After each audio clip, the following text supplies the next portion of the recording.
December 7th, 2019. I got a text message from my mother. Romy, mañana es el Miss Universo. Tomorrow is Miss Universe. Okay.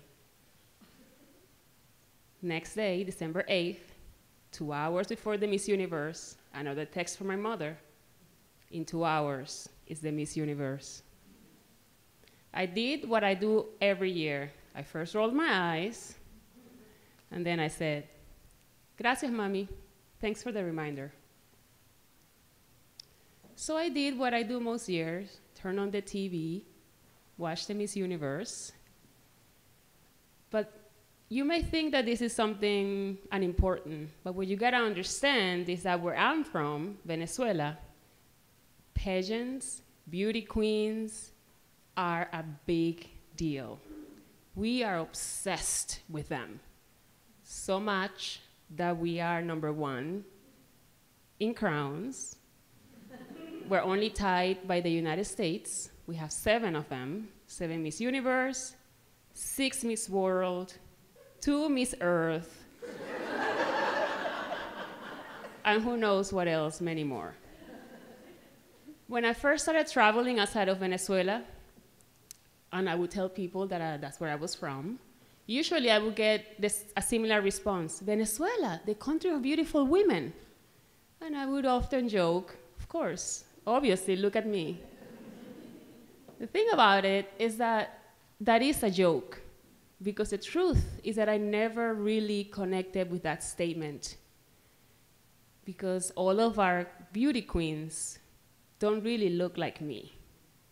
They're usually tall and skinny. They are white or as close to white as you can get being Venezuelan. You have long, straight hair. That is really important. When I was in the 4th grade, my teacher came one day announcing that our class was gonna put on a dance, a show, for our end of school year performance, celebration. And she said we were gonna dance to Madonna's Holiday, which was hot at the time. And of course, when I heard that, I was like, me, I wanna be part of that. And my teacher looked around, started calling people's names, and I'm there doing this. She's ignoring me, she's done picking people. She did not select me to dance to Madonna's Holiday. I was so confused. And the next days, we did the same thing every day. At some point during the school day, those that were selected practiced their dance. So we did the same thing. We would push the desk to the sides, and those of us who were not part of the dance would sit on the edge and watch those who were part of the dance rehearse. And I remember that I wasn't really even angry. I was just sad and heartbroken that I couldn't be part of that group. One day, it hit me, and I understood why I had not been picked. Every single one of those girls that had been picked to be part of the dance were part of the popular girls.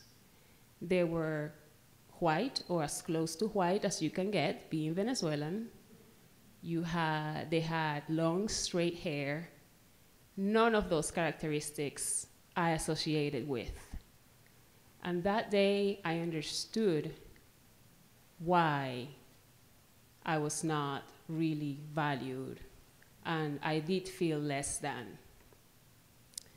So fast forward to December 2019, I'm watching the Miss Universe, and I see Miss South Africa get crowned the most beautiful woman of the universe. And this beautiful, dark-skinned woman with short, natural hair. And as I'm watching this, and I can't believe it, I just couldn't hold back my tears, and I began to cry.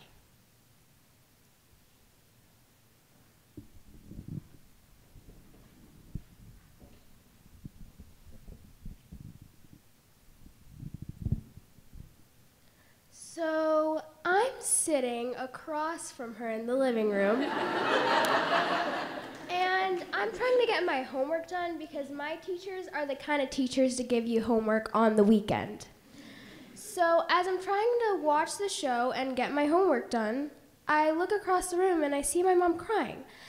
I'm not really that surprised because I kind of know why. I mean, hello, a woman of color, not even a woman of color, a black woman being crowned with her natural hair to be, so to speak, the most beautiful woman in the universe?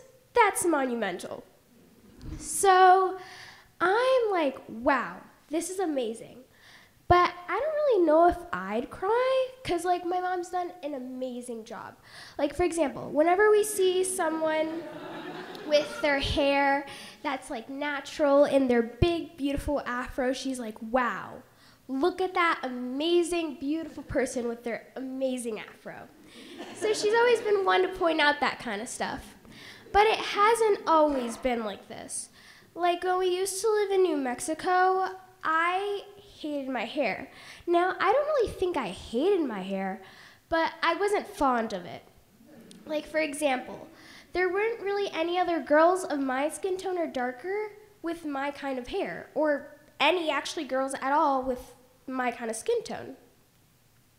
So I was never really exposed to it, and the girls that did have that kind of hair, or not really at all actually, it was tended to be wavy and really long, and it was easy to style.